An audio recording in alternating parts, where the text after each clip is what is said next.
This is 2019's Cats, a modern interpretation of the classic musical that uses something called digital fur technology.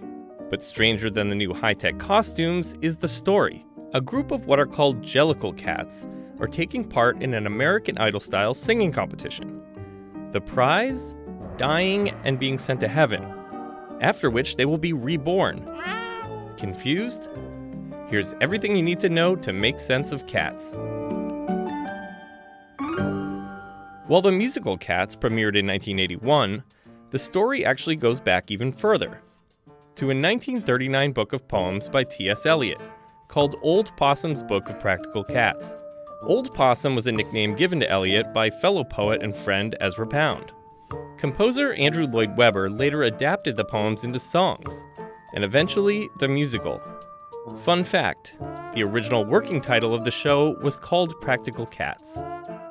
Each poem introduced a different cat's character. There are 33 in the show.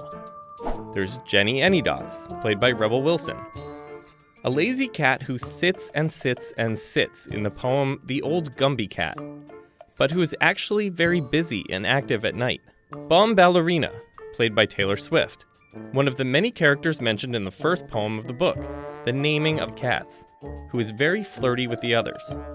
And Rum Tum Tugger, played by Jason Derulo, described in a poem of the same name as a curious cat who is very self-centered. But some of the characters come from other Eliot poems, and others were created specifically for the Broadway show.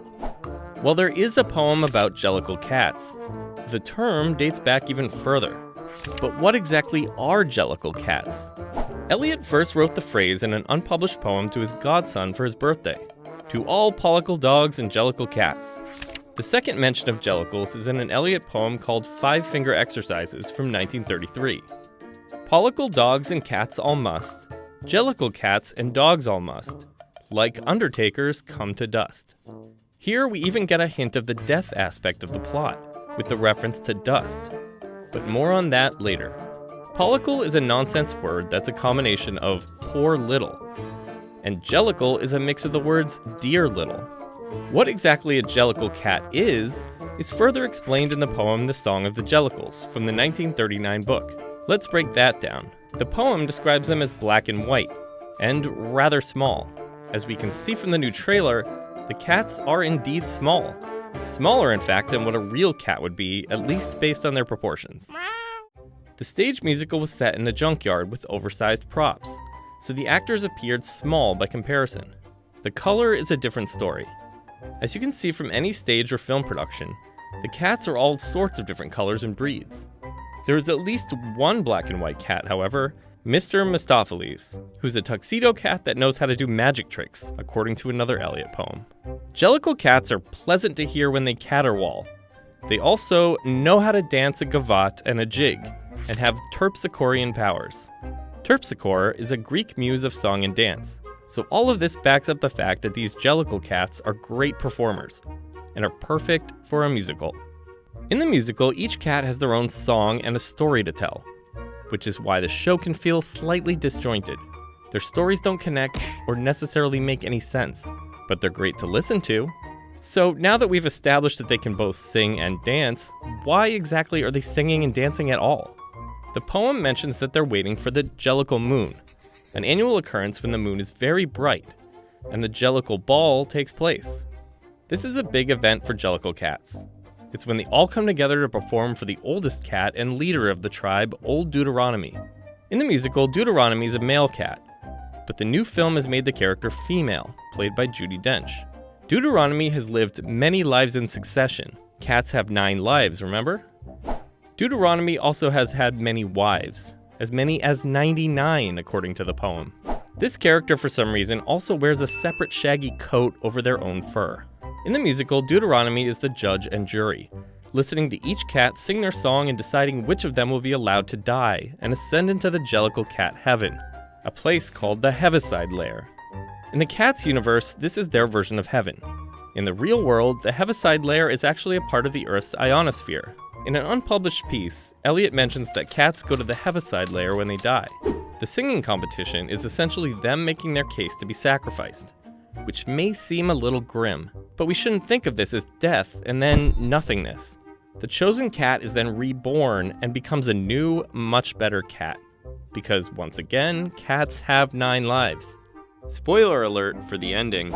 In the musical, the cat that's chosen to die is Grizabella. Grizabella is the cat that disgusts all of the other cats in the show. She's described as being mangy and unkempt. She left the Jellicle tribe years ago, but now wants them to let her back in. This character, while one of the more important to the plot, did not actually come from the 1939 book of poems. She was inspired by another of Eliot's unpublished works called Grizabella and the Glamour Cat. She also sings one of the most memorable songs from the musical, aptly titled Memory. In the 2019 film, Jennifer Hudson plays Grizabella. The popular song's lyrics were inspired by another poem in Eliot's book called Rhapsody on a Windy Night. While Grizabella could be considered the protagonist, there's also a villain in the show, a cat by the name of McCavity. McCavity is a literary allusion to the character Professor Moriarty, the villain in Sherlock Holmes, of which Eliot was a huge fan. In the poem McCavity the Mystery Cat, Eliot describes the character as a master criminal and the Napoleon of crime. He's also not there, as the poem repeats, which supports the cavity part of his name. His role in the plot is to scare the other cats, and at one point he even kidnaps old Deuteronomy. Deuteronomy is returned later thanks to the magic of Mr. Mistopheles. In the movie, McCavity is played by Idris Elba, who for some reason also wears a cat-sized fedora. There have been multiple stage productions and one 1998 film prior to the 2019 movie. The new version is directed by Tom Hooper, and has a cast full of A-listers as we've mentioned before, including Ian McKellen and James Corden. And unlike previous adaptations, the 2019 film doesn't use any makeup for the cast. Everything is created using a new CGI technique they describe as digital fur technology. This new style, while mocked online, seems to fit right in with a story that has been strange from the very beginning.